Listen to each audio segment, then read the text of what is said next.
So welcome to this segment as we look at the 2025 organic chemistry question C2 now.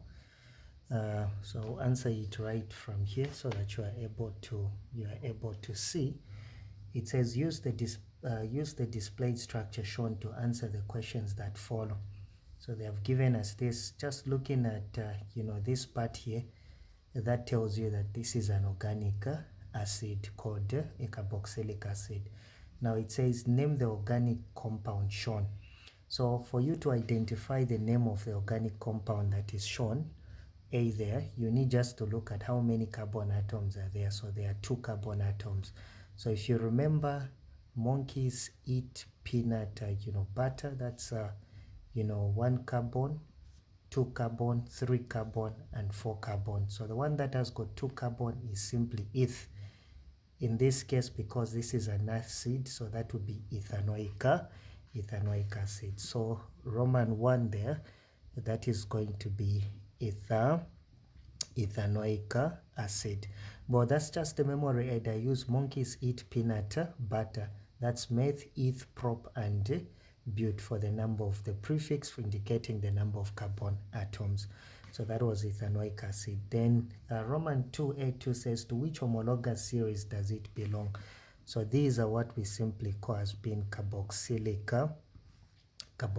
acid. So you can know carboxylic acid, they have got this functional group, which we call as being the carboxyl functional group. So the moment you see, such a group, then that should remind you that they belong to a homologous series called carboxylic acid. Then B says, ethanoic acid, ethanol is an organic compound which belongs to the homologous series known as alcohols. Sometimes we call them as being alkanols.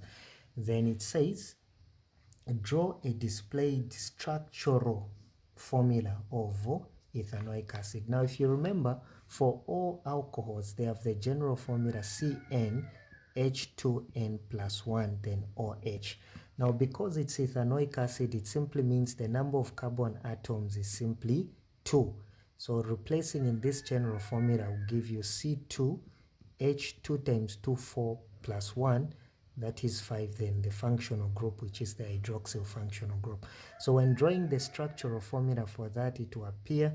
Remember, these are saturated compounds, and therefore you attach the OH at the far end, to the first carbon atom. So because this is where the OH has been attached, it means that is carbon number 1 and that is carbon number 2.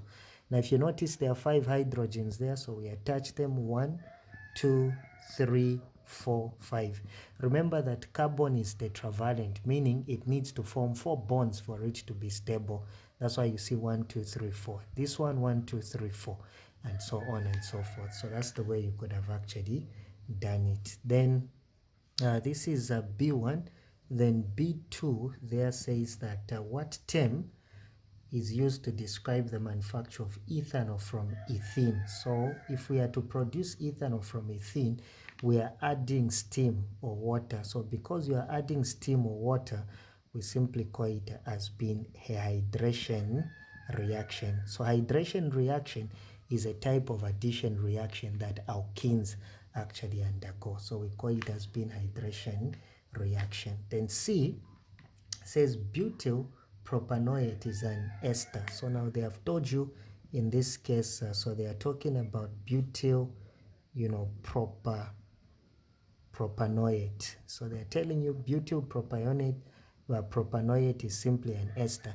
Now the name of an ester, if you want to get the name of an ester, it follows. The first part is simply telling you the alcohol that was used. Then the last part is simply telling you the acid that was used. So that's the way the name of an ester follows. So the first part will tell you the alcohol, then the last part will tell you. So since it is butyl propanoate, it simply means this is the alcohol. So what was the name of the alcohol that was used to manufacture it? It simply means that it is actually butanol. Then the last part is simply telling you the name of the acid that was used. It has changed to propanoate, so it was propanoic propanoic acid. So that's the way you identify. So these are the two reagents. The question there, Roman 1, actually says that name two reagents used to form it. So it was simply butanol, that's the alcohol, then propanoic has been the acid. I hope I'm helping you. Then C, Roman 2 there says, describe a chemical test for the minor byproduct of esterification. Now, when esterification takes place, let me just give you an idea. It is an alcohol reacting with a carboxylic acid, and when it reacts with a carboxylic acid, usually this is a reversible reaction.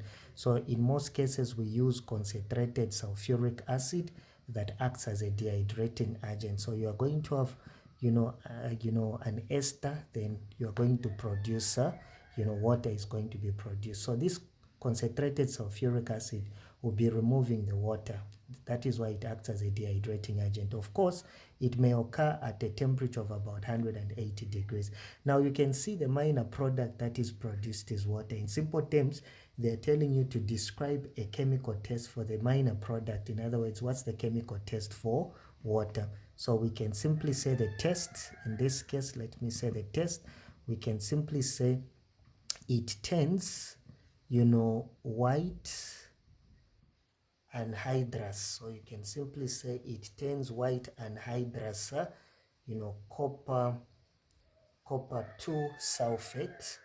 So it turns white anhydrous copper 2 sulfate to blue. So that's the only substance that will do that. So if white anhydrous copper 2 sulfate turns to blue, then you need to know that it is actually water. You can also use what we call as being blue cobalt 2 chloride paper. So you can also use cobalt 2 chloride paper, which may change to pink. It's another way of testing that. All right, let's move on to D.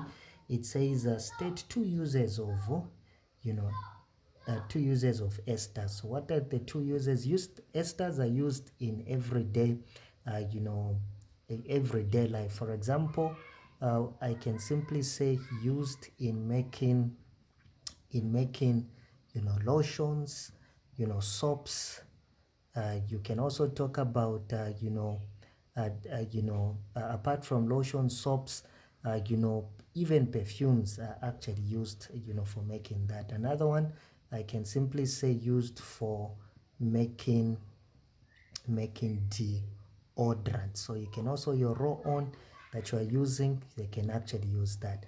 Apart from that, used in making maybe I can say in making flavoring.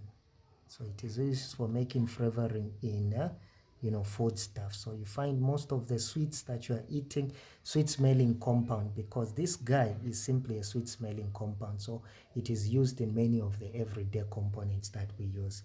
Right, so this was D1. Then D2 there says that give one similarity between esterification and neutralization. So similarity that exists between them, number one, we can simply say that they are both exothermic reactions. So you need to remember they are both exothermic reaction. Then they both produce water as a byproduct. So they both produce water as a byproduct. So these are two similarities between esterification and neutralization. So they can also ask you to state the differences. So watch out, in my other video I'll talk about the differences between esterification and neutralization. Please watch out some other videos so that you can actually learn. If you love what you do, please, you can actually share or subscribe to our channel. Thank you so much. Learning with Mr. Nyendwa.